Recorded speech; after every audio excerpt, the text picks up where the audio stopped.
had a great time. I don't think there was anyone that went on Question Sport that didn't love Emlyn. You are impossible. Wasn't it Emlyn who got...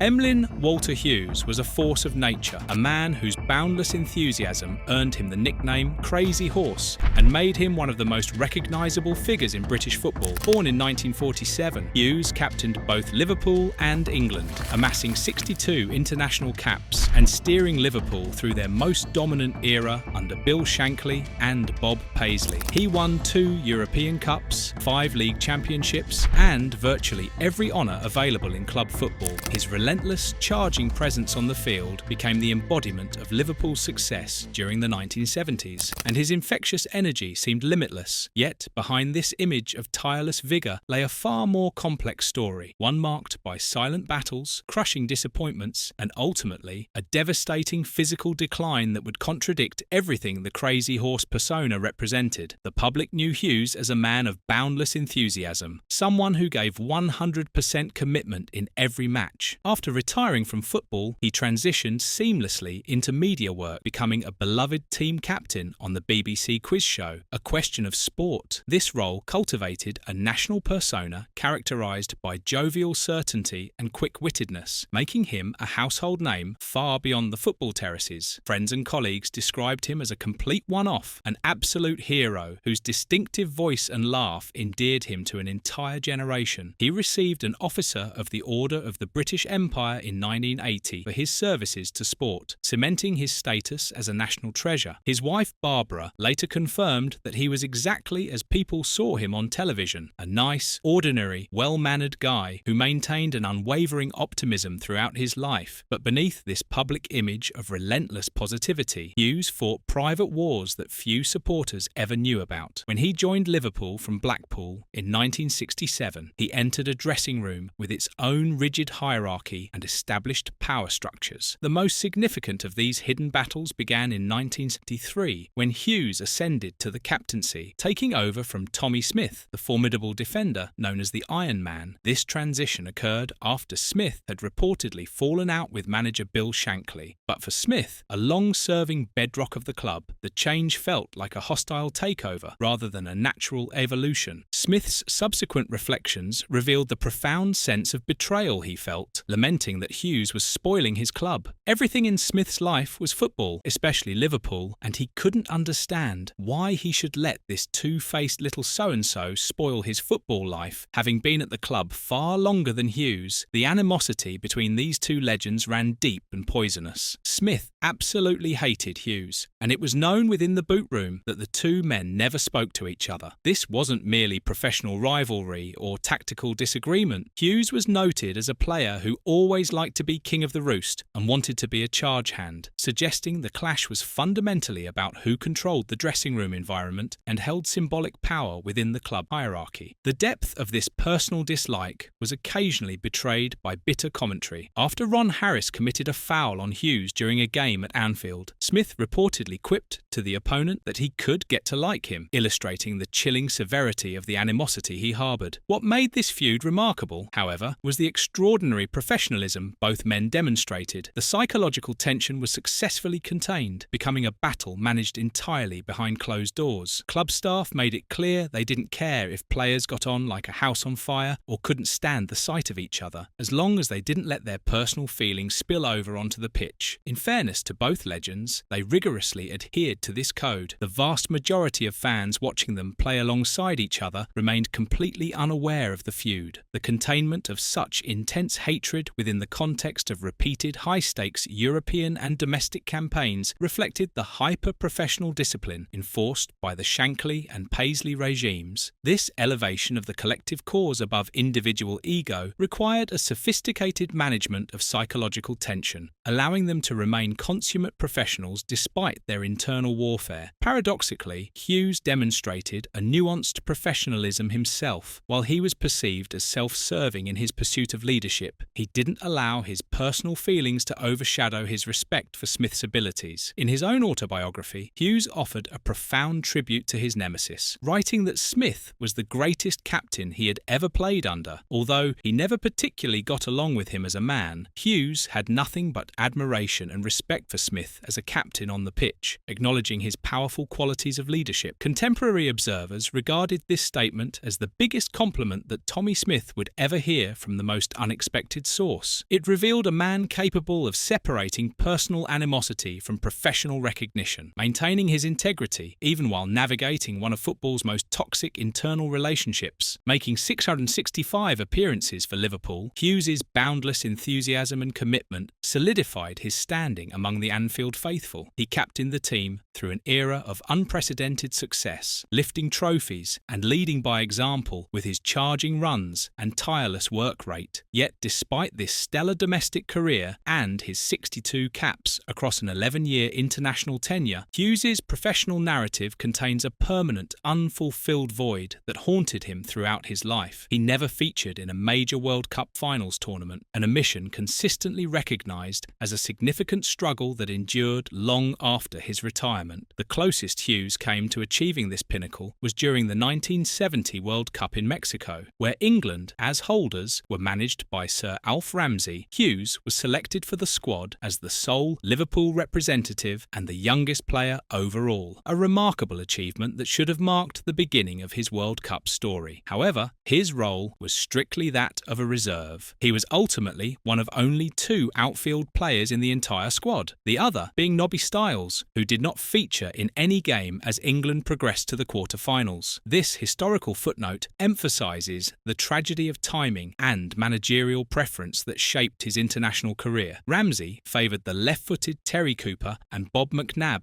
for the left-back and half roles. Despite Hughes's versatility and forceful, exuberant style, the pivotal moment that sealed Hughes's absence forever occurred during the quarter-final match against West Germany, which England lost after extra time. During this crucial encounter, Ramsey's tactical decisions came under intense scrutiny. He controversially substituted key figures like Bobby Charlton and Martin Peters in the second half, yet crucially, Ramsey elected to retain Terry Cooper at left-back for the entire 120 minutes. Even though Cooper was visibly and clearly exhausted, Hughes, available and fresh on the bench to replace Cooper, was left unused. This managerial reluctance to utilise top-tier talent in the decisive moment of the tournament solidified Hughes's permanent failure to achieve World Cup status. The analysis suggests his omission in 1970 was less a matter of lacking ability and more a confluence of specific managerial preference and a critical tactical miscalculation in the match that defined England's tournament. Had Ramsey made the logical substitution, Hughes's international record would have been fundamentally altered. The absence of World Cup experience contrasted starkly with Hughes's profound emotional investment in competition. His intense reaction to losing the 1971 FA Cup final to Arsenal, where he was visibly distraught collecting his runner-up medal, prompted commentator Kenneth Wolstenholme to remark that Hughes was really absolutely sick. This level of commitment underscored the deep pain the World Cup omission must have caused, confirming that for a player of his era, this missing international validation constituted the greatest professional void, even when compared against the extraordinary success achieved with Liverpool. Despite winning 2 European Cups and 5 league championships, playing in a World Cup remained an essential benchmark in how a player's career was judged, often overshadowing even multiple European triumphs. The success of Hughes's televised career, stemming from the authenticity of his enthusiastic character, subsequently amplified the profound tragedy of what came next. In August 2003, Hughes collapsed at home, suffering from severe head pains. Notably, just one day after participating in a charity football match. The speed and brutality of the disease's onset were particularly shocking, as it struck a man whose professional career had been defined by remarkable durability. Biographical records confirm he had never missed a day's training during his illustrious career, making the sudden collapse all the more devastating. The resulting diagnosis was a brain tumour, which Hughes himself described as being very nasty. He underwent an initial operation,